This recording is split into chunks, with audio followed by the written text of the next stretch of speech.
So what is up, guys? Nick here, helping you to master your technology. iPhone 17e versus iPhone 16. Don't waste your money.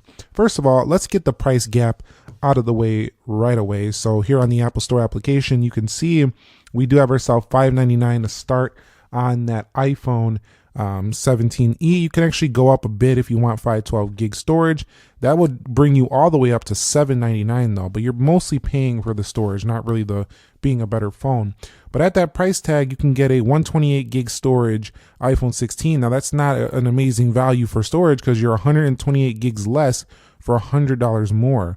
Also, that's the only storage capacity available right now for the 16. They used to have a higher storage tier, but no longer. So if you buy an iPhone 16 now, brand new, even at more money, you're getting less storage. So that is technically a better deal there for the iPhone 17e. So I'm going to take that one right away when it comes to price for storage value.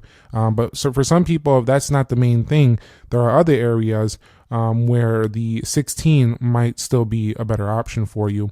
But let's talk about the chips. This is also a very important thing here. As we're getting faster and faster phones these days with AI and everything, you want to see how long the phone's going to last. Well, you're going to go with the iPhone 17e here. You're carrying an Apple A19 chip in here. That's the same one found in the 17 model. So better chip for less money. Also, you are getting a higher clock speed at 4.25 gigahertz. Also, this is still a 60 hertz panel, and so the iPhone 17e is a better option for a long-term use because if you're buying them now, you get more storage, which is more headroom, but also you're getting a faster chip for faster performance long-term. Now, keep in mind that the A19 in here is not quite as fast as the one found in the 17 model. I already proved that in a speed test. But still, it is the newer chip, so I would expect maybe one more year of updates. So it's probably a better long-term choice from a pure chip standpoint. You'll see right here, I'm clocked in at 4.04 gigahertz, and the A18 is fine. I mean, it's found in the MacBook Neo, the Pro version, but it's not too far off on the base A18, so that's going to be good. They're both 8 gigs of RAM, so you can't really say one is really better than the other when it comes to the RAM. But one thing that definitely I would say the 16 is the better option is Dynamic Island. You get a more modern kind of premium feel here with Dynamic Island. Over here, you do get the notch, which makes the 17e feel kind of like you're scratching your head, like, why does this have a notch? It's 2026. Some people, though, may like the notch and always thought that this was worse looking. It's really up to the personal preference there. But one thing I also noticed is the bezels on the 17e are more noticeable. They're actually less noticeable here on the black version, but if you go with like the pink or you go with the white version, you're going to see those bezels a little bit more. They're definitely thinner here on the 16, which makes this phone, to me, a more appealing aesthetic. I think it looks better overall on the front and the rear of the phone. So that's something to think about right away.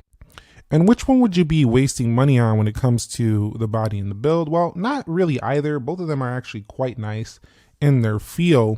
But I think if you want a more compact feel, the 17e is the better choice. It is lighter. It's about 10 grams lighter, so it is noticeably lighter than the iPhone 16. But these are both very light phones, as this one's only at 177 grams. Both of them do have ceramic shield glass on the front of these phones, so they do have pretty good durability. And they're both aluminum frames wrapped around, on the back, we do have ourselves glass as well. So overall, these phones both kind of feel kind of the same, but a little bit different in that the iPhone 17e kind of feels more like a 13 with its shape, a little bit less rounded at the corners. But generally, I think it looks pretty sleek in this dark black color here.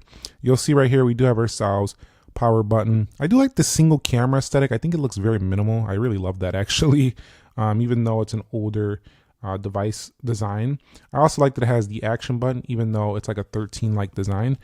So still classic, kind of like looks nice, but the 16 to me, if you want a phone that looks more modern, is the pick. This looks just like the 17. It has the camera control here on the right.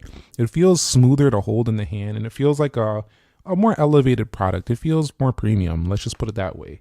But the deal is that, do you want to pay that extra $100 right now for less storage? I mean, for me, that's a hard pill to swallow, especially if you are going to be, buying one of these brand new right now. That's just tough to say. Like, I just can't get down with paying more for less storage. That's just tough because you're storing a lot of things, applications, photos, But I can see how some people are like, I don't use that much storage. I'd rather have the newer tech. So that could matter to you as well. When it comes to the actual display quality between both of them, neither of them is going to be like a great panel because neither of them is 120 hertz ProMotion, but they're both good panels.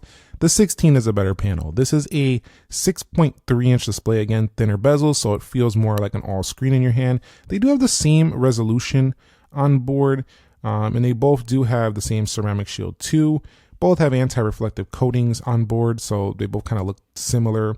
The 16 can actually get a bit brighter though. This peaks out at 3000 nits. This is only 1200 nits. So outdoors, a 16 blows the 17E away.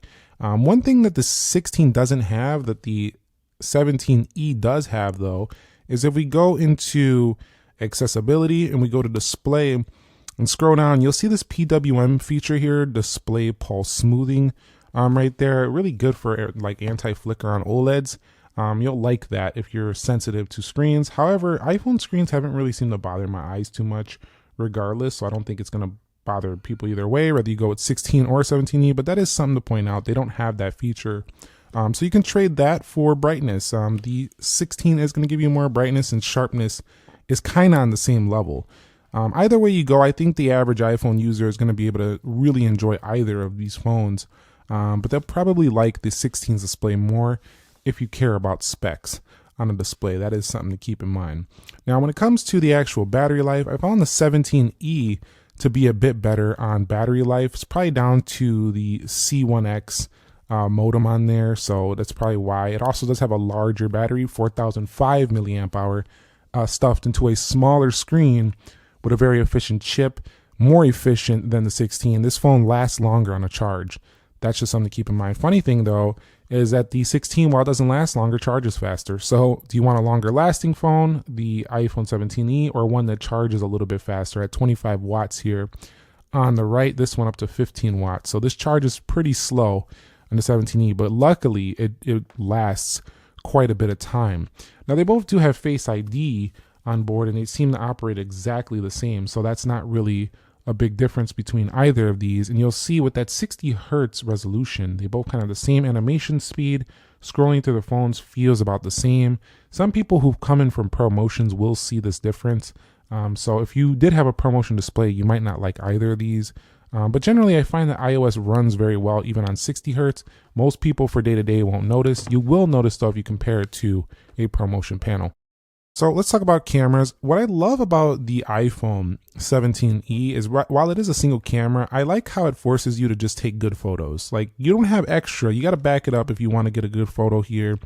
You're using the main sensor. So most of your photos are going to turn out really nice because you don't have separate sensors. It's just one, their best quality one they could put on this phone at the price. And they knew they were going to do this. So pretty much all of the results turn out pretty sharp and pretty consistent. I do like the consistency here. So while it is a single camera, you get a lot of high-end iPhone features even within that one camera. Now over here, if you back it out on the front, we don't have that ultra wide you'll find on the newer phones, but it's still plenty wide enough for the price you're going to pay for this phone, and the front-facing camera is solid. For the iPhone 17e, you're looking at their value camera, but still, this camera is still better than some dual camera iPhones from years ago in terms of actual quality. So it's pretty phenomenal fusion set camera there. But the iPhone 16 gives you pretty much what the premium phones give you. The dedicated macro modes here. You got the ultra wide. You got the ultra wide, which is a game changer. You can zoom in significantly further on this phone. Well, actually, it's the same zoom 10 times. I'm going to retract that statement, but I think that's the newer phones that could zoom in a little bit further. But the 1610X, if we go over here to video, you got the same 4K 60. So it's really down to the ultra wide and the macro photography. On the front, you're about the same here as well. So you get that same angle, same camera on the front basically. So not a big discrepancy there. One thing that does feel premium is camera control though. That is a game changer for those of you who like a button-based camera system on your phone. You can go ahead and change zooms right there. Does feel a little bit more premium using that. But this camera system is not as good as a 17 base model, but it does outshine in terms of sheer features the 17e. But 17e, I think for the price, is still giving you most of what the 16 gives you, just missing that ultra wide really. There's another area a lot of people don't talk about though, and that is that the 16 supports Wi-Fi 7. This one only supports Wi-Fi 6E or 6. So that's going to basically make your phone feel slower on Wi-Fi than the iPhone 16. So if you get a new router that supports faster speeds, you're going to notice that the 16 feels faster, generally speaking. So that is a big deal for connectivity. However, on the flip side, we do have the Apple C1X modem on here. So definitely this is going to be an in-house modem that's going to give you very efficient power. So, you know, you can think about which one you want more. That's definitely something to take into account. One of the cool things though is that both of these do support MagSafe accessories. So you can go ahead and place a MagSafe accessory on the back of the phone, such as this little pop socket thing I have right here. And you don't feel like you're missing out because they both have that magnet. So finally, both phones have MagSafe ability. I do like that, finally equal in that sense. You're not really wasting either way you go there. So let's get to the final verdict. I think we covered most of what needs to be covered. Yes, the speaker is a little bit better sounding on the 16, but they all have basically the same ecosystem and stuff like that. I did notice the flash is much larger and brighter on the iPhone 16 as well. That's some little details you have to notice about why this is a premium phone and this is targeted to meet a price point. You can kind of feel it in some of those features. But I would say you buy the 17E if you want the most performance per dollar.